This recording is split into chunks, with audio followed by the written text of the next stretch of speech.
there is a major breakthrough which has happened in the province of the Free State, which was made earlier this week in the fight against corruption. We are talking specifically about corruption in our vehicle licensing system.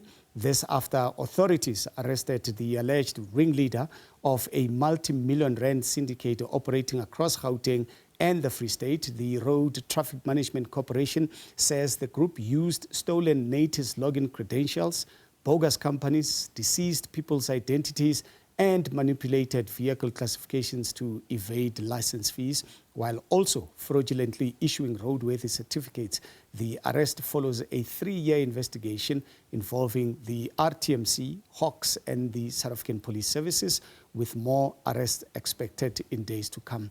And to unpack how the syndicate operated and what this means for motorists and the integrity of the country's licensing system, we are joined by RTMC spokesperson Simon Zwane.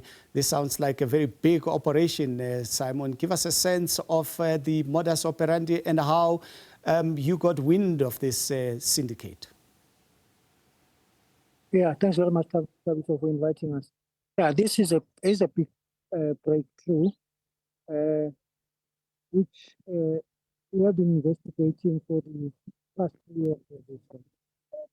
And last week there was then an informant who came forward to give us with information, very critical information that we've been looking for, as to where does the mastermind operate from.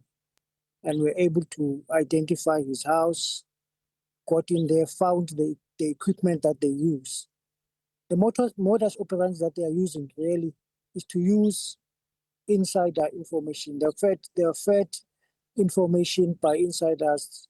This information would be the login details, passwords of employees, and then they use that information to renew licenses, vehicle licenses fraudulently, using those credentials that they would have gotten from their inside sources. So there's lots of money that is lost from this. But apart from that, lives are also lost because unroadworthy vehicles get licensed to be on the roads, and this leads to accidents. You'll remember, for instance, if I may give you an example, the truck crash in Pongola. That truck had obtained its roadworthy certificate in the Northern Cape, but at that time, the truck was stationary in MLO in Mpumalanga. So this, we believe it was part of the syndicates who licensed that vehicle through fraudulent means, yes. So, I mean, let's go back. I mean, who apart from the chap you arrested in the Free State, who else have you arrested, even within your Department of Transport as well? Because it takes two to tango, I suppose. And have you managed to track how many fraudulent issuances they've managed to issue out, and to who specifically, among others? Yes, there have been a number of people that have been arrested since 2024. I think there were 5 in the Van der Bijl Park area. There would have been about 9 in Mpumalanga, entire help desk in Mpumalanga. Those people were arrested. Somebody senior at the help desk in Gauteng was also arrested. We have also raided a number of fleet companies who were using services we suspect of these syndicates. But all of them, they would deny any connection to the syndicates. But evidence is now beginning to show that indeed they've been working together with the syndicates. But in this specific case, you've arrested a syndicate leader or member in the Free State, and we've gotten wind that you are eyeing more arrests. I'm trying to get a sense as to these potential arrests. Where are you likely to make them? We are looking in the area south of Gauteng. That's where most of the transaction or operation have been happening from. We've identified some people there. So we're just following up on information. We hope that this arrest will also give us further information that will strengthen the case. We had in 2024 already identified more than 200 companies that had benefited from using these kinds of syndicate groups to renew their licenses.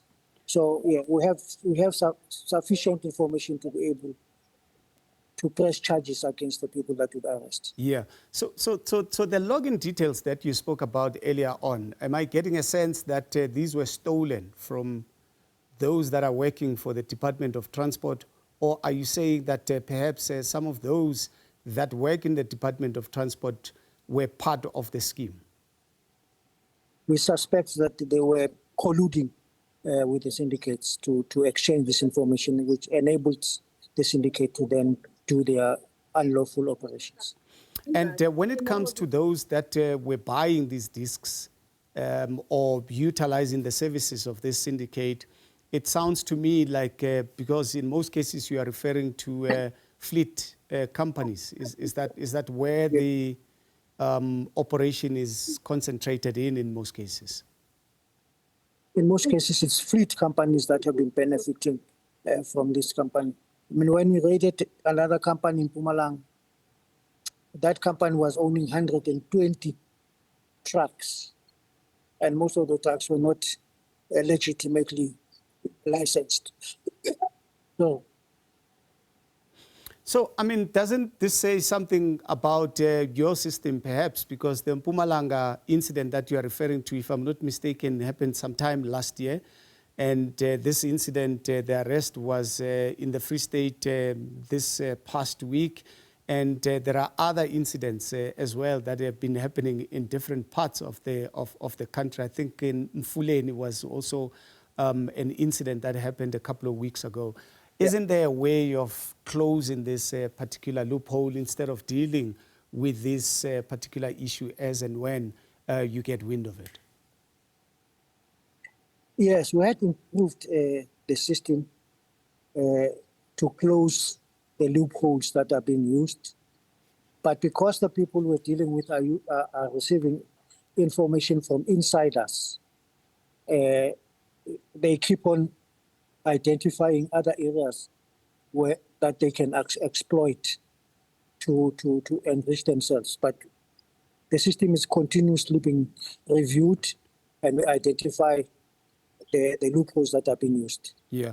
What about these fleet management companies? I mean, to what extent do you hold them accountable in terms of punitive measures? Yeah, they have been held accountable. Some have resorted to saying they will settle whatever amount is owed. There are some who have tried going the court route. I know we've won those cases. There is one that is currently before courts where the company is challenging the actions that we've taken. We obtained their information from the arrest that you are referring to, from Mfuleni, the son of the mayor. They benefited from the transaction that he conducted. And they want to deny that they've gone to court. But we believe we've got credible information that will stand the test of time in court. Yeah, it sounds very curious that they decide, at least some of them, to take the matter to court. Do they cite the reasons why they want to take you to court over this matter? Yeah, they'll say no. They used a proxy, their proxies, to legitimately renew their vehicle licenses. But when you press them on, they say no, they are these middlemen or runners. But they refuse to identify who the runners are, which is why it has taken this long to then identify the syndicates. Because if you can get the runners, you'll be able to easily get to the syndicate members.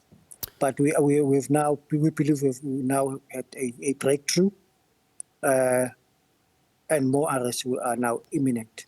Well, let's leave it at that. Thank you so much. That is Simon Zwane there, the spokesperson of the RTMC.